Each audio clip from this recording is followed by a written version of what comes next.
Match நடக்கிறதெல்லாம் okay bro. இங்க business தான் நடக்குது. மேட்ச் நடக்குதா பிசினஸ் நடக்குதானே தெரியல. 4000 ரூபாய் டிக்கெட் 13000 ரூபாய் 15000 ரூபாய். நாங்க உள்ள போறதா இந்த ஊர்ல பிறந்துட்டு எங்களாலே மேட்ச் பார்க்க முடியல. எங்களுக்கே அவ்வளவு கஷ்டமா இருக்கு. காசு இருக்கிறவங்க மேட்ச் பார்க்கலாம், காசு இல்லாத ரோட்ல நிக்கணுமா? ஜியோ சினிமால ஃப்ரீயா விட்டு 15000 ரூபாய் டிக்கெட் விற்கிறாங்க. என்ன கதைனே தெரியல. இது பிசினஸா தான் போகுது. மேட்சா மேட்ச பாக்குற மாதிரி இல்ல. ஓப்பனா சொன்னா இது கிரிக்கெட் நடக்குதா ஜூத் நடக்குதானே தெரியல. உள்ள பில்டிங் தான் போகுது போல. ஃபுல்லா காசு தான் மாறுது. அது ஃபேக் ப்ரோ. அது சர்வரே உள்ள போல. ஆன்லைன்ல யார் புக் பண்ணிருக்கா? எல்லாம் பாலிடிக்ஸ்ல இருக்கவங்க, எல்லாம் பெரிய பெரிய ஆளுங்க, அசோசியேட்ல இருக்கவங்க மட்டும் தான் புக் பண்ணிருக்காங்க ஆன்லைன்ல. மிச்சம் எல்லாரும் எங்களை மாதிரி ஆளுங்க எல்லாம் புக் பண்ணவே முடியல. அது என்ன இதுல கொடுத்தாங்கன்னே தெரியல. அதுக்கு நீங்க அதுக்கு இப்படியே கொடுத்துருக்கலாம் போல. இவங்களாவது இவங்க ஏழைங்க வாங்கினா கூட ஒரு 7000 ரூபாய் 8000 ரூபாய் ஒரு இதுவாக தான் சொன்னாங்க. இவங்க 15000 ரூபாய் 20000 ரூபான்றாங்க. எங்க வாங்குறது எதுவுமே தெரியல. இதுல சுத்தமா இல்ல. நாங்க வருஷம் வருஷம் போவோம் ப்ரோ. இந்த வருஷம் தான் போக முடியல. அதே கவுண்டர்ல கொடுக்கறதுனால இவங்களுக்கு காசு வரல ஒழுங்கா. இவங்க காசு அடிக்கிறதுக்காக இவங்க ஆன்லைன்ல விட்டாங்க. இப்ப காசு இவங்க அடிக்கிறாங்க. எல்லாம் பிசினஸ் தான் ப்ரோ. பிசினஸ் மைண்டா பார்த்தா எல்லாம் பிசினஸ் தான். யாருமே இங்க கிரிக்கெட் பார்க்க வரதில்ல. முக்காவாசி காசு இருக்கிறவங்க மேட்ச் பார்க்கலாம், காசு இல்லாம ரோட்ல பார்க்கலாம். அவ்வளவுதான். ஜியோ சினிமால பாருங்க ஃப்ரீயா. அதனால அம்பானி சொல்லிட்டாரு.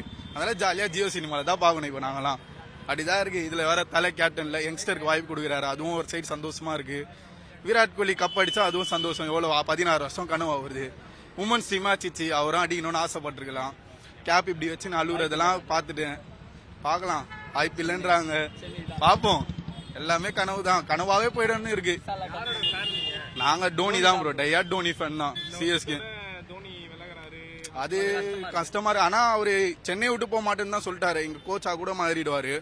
அது ஒரு ஹாப்பி தான். வெளியே இருந்து டீமை இது பண்ணுவாரு. உள்ள இருந்து பண்ணது இப்ப வெளியே இருந்து பண்ணுவாரு. அவ்வளவுதான். அப்படியே போங்க, அப்படியே போங்க. ஈசாலா கப் எங்க உமன்ஸே தூக்கிச்சு. இன்னும் தூக்குறீங்க. 16 வருஷம் 16 வருஷமா வெயிட் பண்றீங்க தூக்க. 2 வருஷம் தான் வந்துச்சு தூக்கிச்சு. அந்த பொண்ணே சொல்லிச்சு ஈசாலா கப் நம்ம துணை நம்து. அது விராட் கோலி எப்போ சொல்லுவாரு? அந்த 16 வருஷம் போயிடுச்சு. எப்போ?